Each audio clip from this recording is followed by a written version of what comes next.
Ayan ah. Ayan, malaki oh.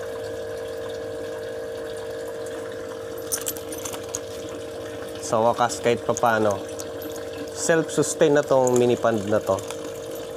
Marami ng similya. Tapos, dun sa taas, meron pang isda dyan. Ewan kung meron dito. Kung minsan may nahihigop yung water pump na isda dito. Kung minsan lumalaki sila dito. Asola yan. Tapos asola yan dito sa baba. Ayun, ang dami oh. Marami. Maraming similya. Ayos. Okay. Oh, naiwan kong naka-on to. Naiwan kong naka-on. Nako, magdamag naka-under to. Isa pa.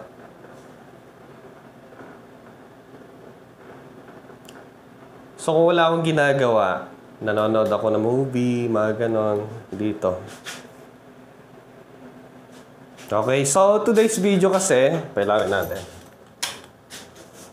Bubuksan natin to. Hindi ako makatulog na hanggat hindi ko nakikita yung loob niya. Hindi bale, meron akong pang seal ulit. Sana hindi natin mabitak yung salamin. Okay, bubuksan natin sa loob. Ano kayang battery nito?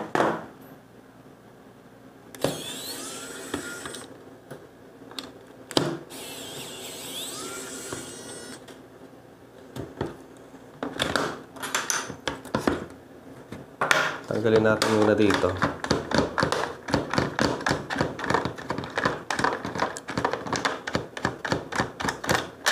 Yun.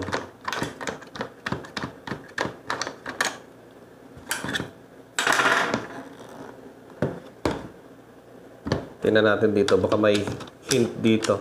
May magnet siya. Oh pala. So hindi ko napansin to noon. Hindi ko na... Ayun o, may magnet pa no. Wait ko lang alam. Okay. Napapabayaan ko kasi nababasa to pag umuulan. Kina-charge ko sa labas. Bali itong video na to guys ay parang raw video siya kasi nga parang natural na natural yung ano natin.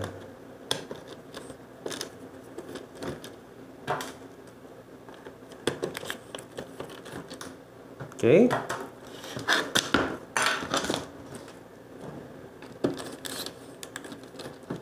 Bagal kasi kung asahan natin yung motor niya. Mahina. Paano lang to? Product kasi ng Kaiwits to, complete set yan oh. Okay. Complete set. Yan. Meron na siyang ganito. Metal spudger. Kompleto. Pang cellphone. Kitang-kita ba? Kitang-kita nga. Yan. Ah! Ganun lang pala. Akala ko siya nakadikit. Okay, akala ko nakadikit siya. Ayun, wala siya palang ano. Okay, IPX. Ewan ko kung IP. Ayun. So, hindi siya waterproof sir pala. Ayun, ingat-ingatan natin kung ano pag nabasa. Kasi wala siyang ano, waterproofing. IP66 lang pala. Kala ko IPX7. Okay. Kala ko mahirapan ako. Nakahanda na yung pambukas sana natin, no? So, dito meron siyang 4 na ano, set ng LED. Ito yung kanyang pang ano, signal light. Yung clear. Subukan natin. Sa taas, yung switch. Yun. Sakit sa mata. Yun. Okay. I-lock natin yung focus. Tingnan natin. Ayun. Ganyan siya kalakas. Nag-a-adjust kasi pag ano. Yan. Okay. Ayun. Makabut-butang. Nakabut-butang. Yan guys, oh. So, no need na pala natin i-upgrade. Pero pwede pa guys, oh. Meron pa siyang room dito. Yung kanyang wire ay parang made of silicone. Made of silicone ata. Iba yung kanyang texture. Okay, so no need na natin i-upgrade kasi nga marami naman. Oh. Pero kung sakasakali, pwede pang dalawa. Isa, dalawa, tatlo. O dito, 1, 2, 3, 4, 5, 6. Marami pa. Kaya lang pag i-upgrade kasi natin, nakalak pala yung exposure. Pag i-upgrade kasi natin, baka hindi nakakayanin ng kanyang solar panel. So, para sa akin, no need na kasi nga hindi naman masyadong katagalan ng brownout ngayon dito sa amin. For backup ko lang siya kung sakaling may ginagawa ko sa labas. Manghuhuli ako ng manok, ng kapitbahay, ganon. Yun. Ang milliamp kaya ito? Tatalon-talon tayo eh.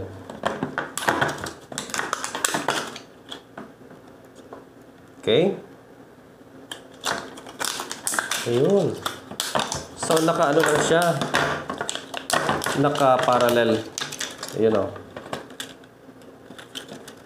Sa tingin ko tong battery na to, sulit din siya. Okay. So, walang nakalagay dito kung ilang milliamp. Okay. Okay. Yun o. So, nandito yung kanyang BMS. Meron pa siyang inductor. Check natin. Positive and negative. Okay, so wala. Ibig sabihin, auto-sense siya. Ayun. Parang natusok ko yung kanyang sensor. Umandar siya. Umandar siya. Okay, so try natin na pang-charge ng phone para hindi ko trinay noon na pinang-charge. Okay. Ayun, nag-charge na siya. Okay, so ibalik na natin kasi nausisa na natin kung ano yung laman sa loob. So, napakasimple lang guys.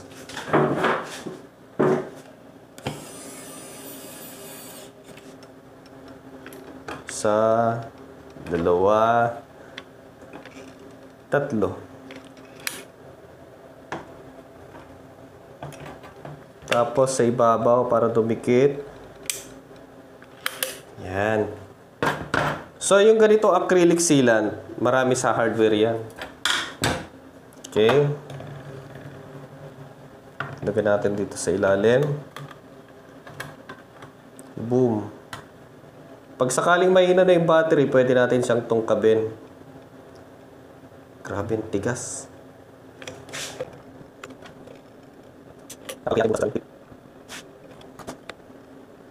Oops.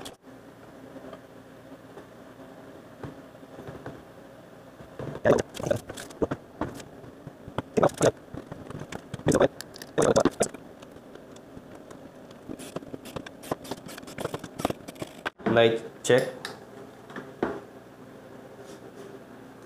Lakas din.